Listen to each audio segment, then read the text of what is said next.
Buenas noches, mi nombre es Natalia Vázquez, estoy en la tecnología en radiología e imágenes diagnósticas. Les voy a hablar sobre las biomoléculas orgánicas. Biomoléculas orgánicas.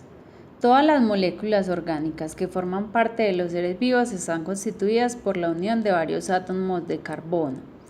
El carbono forma un total de 4 enlaces covalentes que pueden unirlo a 4 átomos diferentes o bien a un mismo átomo mediante varios enlaces.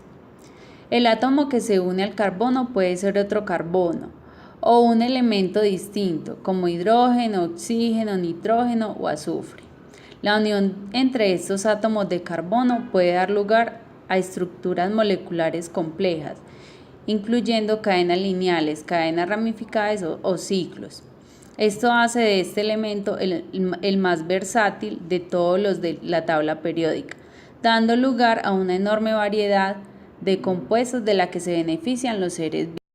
Los tipos de biomoléculas son carbohidratos, lípidos, ácidos nucleicos y proteínas. Vamos a hablar ahora de cada uno de ellos. Los carbohidratos. Los monosacáridos son los compuestos más sencillos de una familia de sustancias que reciben el nombre de glúcidos o carbohidratos. Estos se caracterizan porque en su estructura hay siempre dos grupos funcionales. Un grupo oxo que puede encontrarse en el primer carbono, dando lugar a las llamadas aldosas, o en el segundo, dando lugar a las cetosas y grupos alcohol. Las células utilizan los monosacáridos como combustibles metabólicos. También se utilizan como elementos de los nucleótidos, que a su vez forman parte de los ácidos nucleicos. Los monosacáridos pueden unirse entre sí, formando cadenas lineales o ramificadas, llamadas polisacáridos. En los seres vivos, los polisacáridos pueden tener dos funciones fundamentales. Primera, reserva de energía, como el almidón en el vegetal y el glucógeno en animales. Segundo, la formación de estructuras de soporte como la celulosa, que forma la pared celular en vegetales. Ahora vamos a hablar un poco de los lípidos.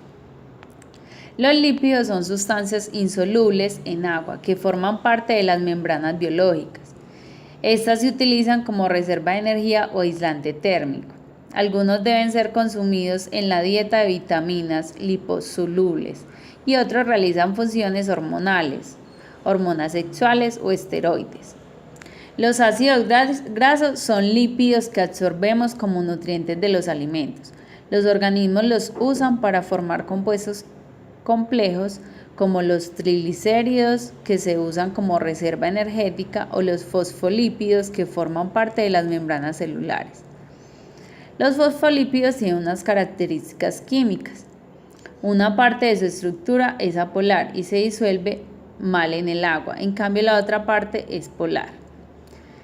Estas moléculas pueden disponerse formando una doble capa en la zona externa, son hidrófilas, mientras que las zonas que repelen el agua quedan en el interior de la capa.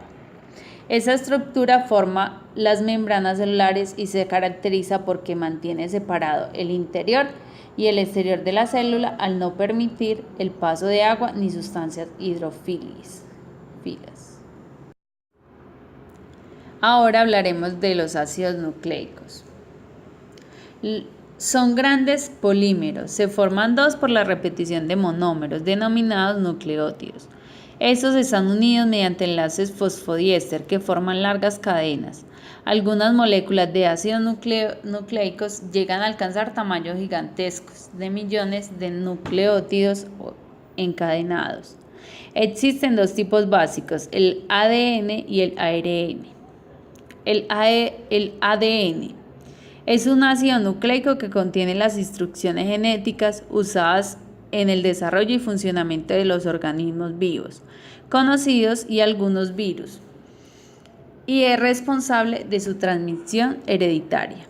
El ARN es un ácido nucleico formado por una cadena de ribonucleótidos.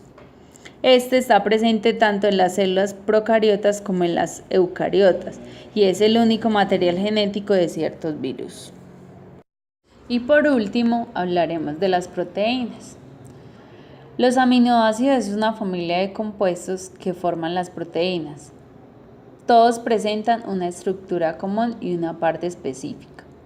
La parte común incluye un átomo de carbono unido a un hidrógeno, un grupo ácido y un grupo aminoácido unidos al mismo carbono. La parte específica es un grupo radical que varía de un aminoácido a otro y que también se encuentra unido al carbono. Las proteínas están formadas por 20 tipos de aminoácidos distintos que solo se diferencian por su grupo R.